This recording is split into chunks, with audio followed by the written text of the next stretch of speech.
my name is Megan Daniels. Today I'll be talking about the discipline policies in schools.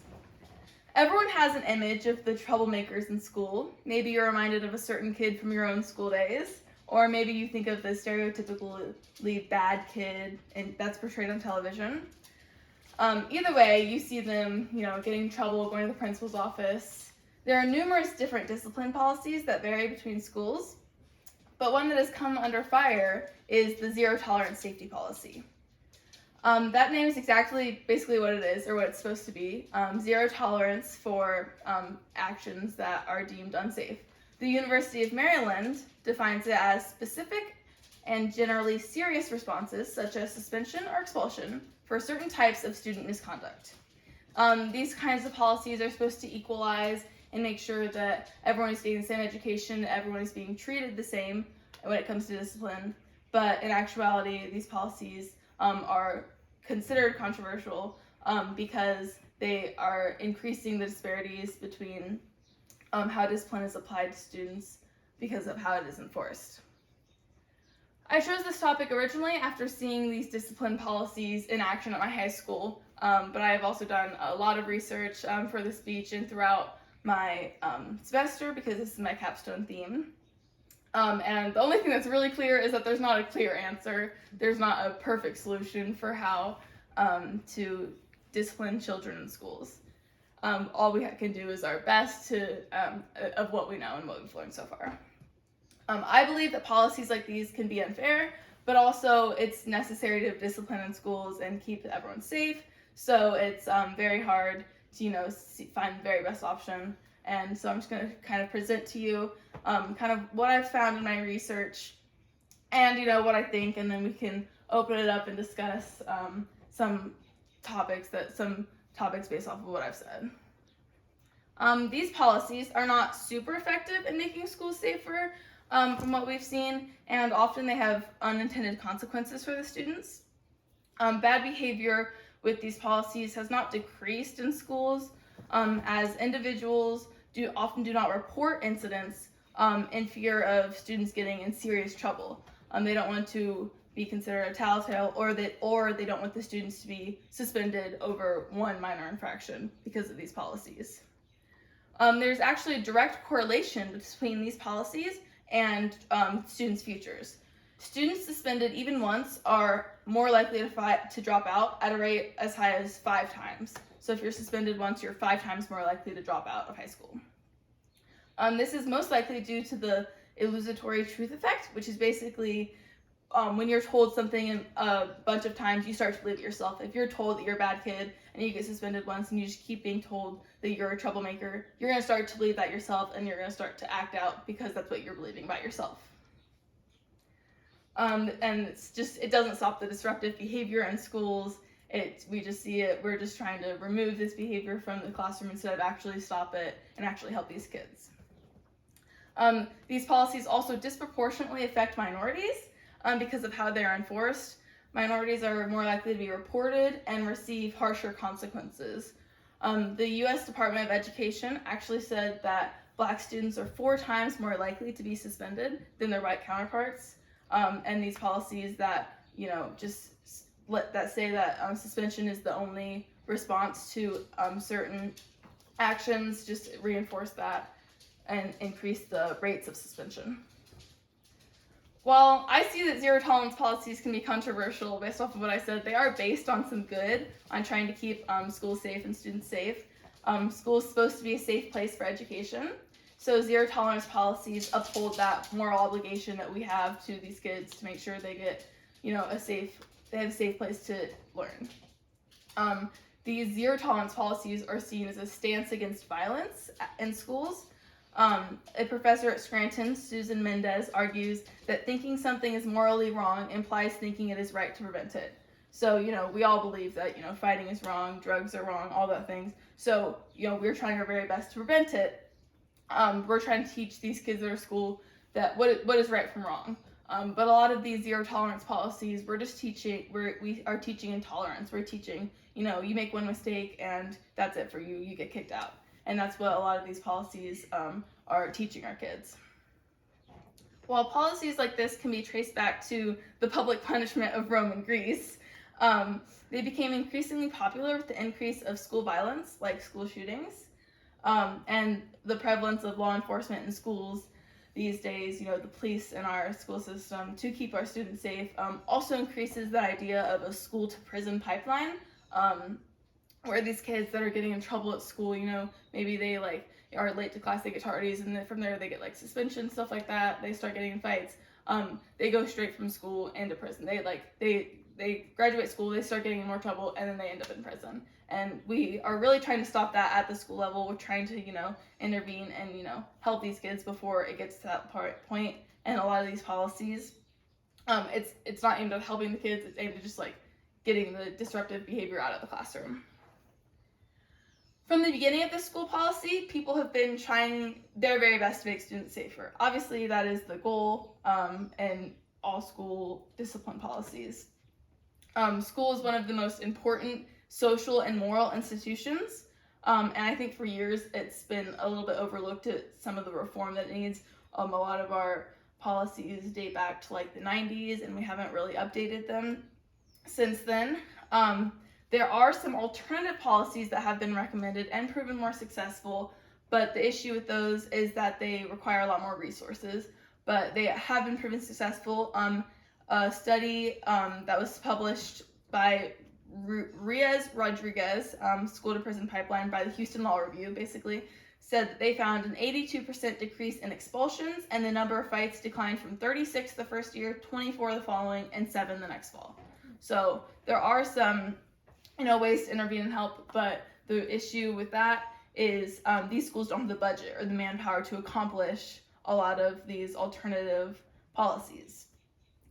Teenagers' brains are incredibly malleable, same for kids.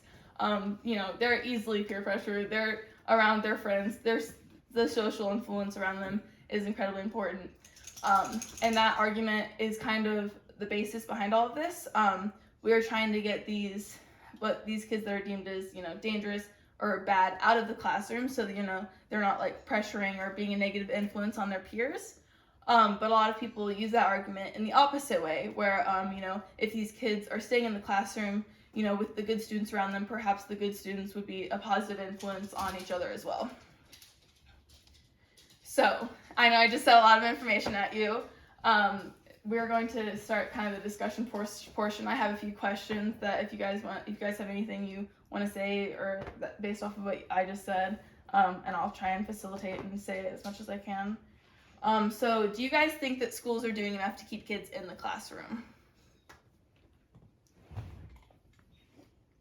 I would say probably not doing enough, because, just during my time, working in fast food, the number of kids I've, had come to me, tell me that they were planning on, dropping out just so they can go into the workforce and just make money. I feel like the school should be doing more to try to stop things like that. Mm-hmm. Mm-hmm. Interesting. Yeah. I don't know, I've seen that, especially in the middle school, where kids are causing trouble and they won't even suspend them. They just keep them in there and So you believe the opposite. You think that they're giving them too many chances. Right. I think there's a desire in school to get, as Lonnie said, to get kids through however they can and out, to just push it through unless they're really, really bad. Yeah. And then take more serious action. I am, being a psych major, I totally agree with the philosophy that they're not doing enough for the kids. But as a parent and a citizen paying taxes, I realize these programs are quite costly. Mm-hmm. To have the teachers that can facilitate these types of educational programs and behavioral programs, because there are behavioral issues along with this, and that's the problem. I think we should do it, but how we're going to get to that point that we can financially afford to do it when people are voting down school levies right and left. Yes, yeah, exactly. That goes into one of my next questions is it reasonable to try and this is the best policy that they've come up with so far with the money that they have, with the options that they have. Is this reasonable with what they've been given, with the money that they have, without, trying to throw like a ton more money, or, resources that they just simply don't have. Right. Yeah. I think it is, because the problem is, as you say, once you get into the mental health arena, you can't have a blanketed statement. Zero tolerance is a blanket statement that theoretically applies to everybody equally. However, once you start to address specific issues, they're not the same, and you have to do it more specifically, and then it gets more complicated and more costly.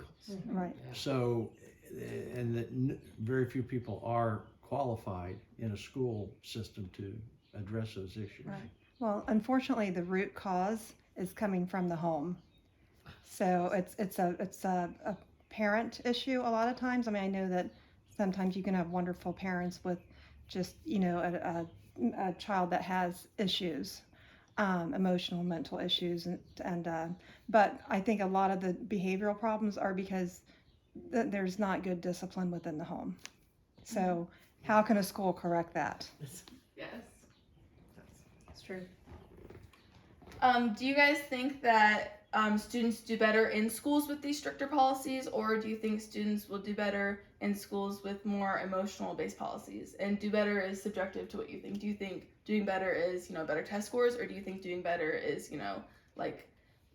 feeling better, like mental health, that kind of thing? So that's what do you think? I Yeah. think you need a good combination. Mm-hmm. Absolutely. Yeah. You do. It's not one or the other. Right. Yes. Because you have to have, they're there for education, which means learning, which means you're gonna have to attend classes, participate, and hopefully go for the best grade that you're able to achieve. So you have to have those, and I can see from the psychological thing, like Randy says, a whole different program that encompasses a whole different area. Kids that have issues, and they have issues at home. We assume that everybody's coming from a two-parent family that love their children, that they have proper food and clothing and housing, and that's just not true. Some grandparents are raising their kids. A lot of one-parent homes are raising kids. There's parents that are drug addicts that are not raising their children. So there's so many emotional issues, and all we can do as an education is try to pinpoint those kids and get them to community health centers and places that can help take care of them. But the educational system can't do it all. They're there to teach. They have to have guidelines. You attend class, you don't attend, you're suspended. I mean, that's just the fact of life. I think the policies help kids turn into adults sooner or not, because the real world Has rules. is what's going to happen. There is zero tolerance in a lot of places in the real world, and the problem is, what age do you start that at, and how much help do you get? Because at some point, if you're in high school, you should probably have zero tolerance. If you're in the middle school or elementary, maybe there's time to correct whatever the issues are at that early on. They had talked about, suspending them, but making them do virtual classroom now, since they have that ability. Right. Yeah. But again, then you take the social interaction with the kids out, and they're more isolated that way. So, there's really no win. I mean, suspending someone but then requiring virtual classes could also be a class issue, because if you're going to suspend someone that doesn't have internet at home, and then require them to go to class online, then they're going to get more in trouble for missing their online classes, and it's just going to keep perpetuating the cycle. I mean, anybody does better with positive reinforcement than a negative enforcement. I mean, you take any job situation, and if you're being appreciated and cared about in the way that you should be, you're going to want to do your job better. And that's the real world of things as well. If you're a student and you have positive reinforcement, and not just a pizza party because you got good grades, but actual positive reinforcement, they're gonna want to do better and go to school, even if their home lives are worse than what it is at school. And that if you appreciate the teachers more in ways that they need appreciation, they're going to want to do more for their students where they're already like drained from any opportunity that they can be, to where they could offer extra classes or extra learning and teaching of other things to help the students than just the math class or anything like that, where teachers might want to do training and other specialized things if they're being shown appreciation and it's being reciprocated. Yeah, of course. I agree with, everything you said. Like I said at the beginning of this, it's a very complicated issue. There's no clear answer. The only thing we all basically all agree on is we want to keep kids safe and we want to give them the best education that we can. Basically, my conclusion from all this has been like a zero tolerance policy is appealing, showing you that you can, remove deviant behavior from your school, keeping, kids safe. But unfortunately, we see there are, some unintended consequences. It's not the best for everyone. It, does end up hurting some kids, whereas other solutions maybe could help them more, but it's the best with what we've been given so far. Like I said, everyone here, you know someone who's, maybe gotten in trouble at school or something, and I think the increasing commonality of discipline measures is just because of the issues that we're having in schools. I think it's time to take a look at the American education policy. A lot of, some of you offered the main education system should be focused on education, and other than that, we should, try and direct kids to other places for help, if they're having trouble at home, or, give them as much resources as we can that is reasonable. If we don't have the resources, you can't offer to them. So I think it's a good conversation to have, and keep the conversation going and making sure that, we're keeping our kids safe. So thank you all for coming today. Thank you. Very good. Yes.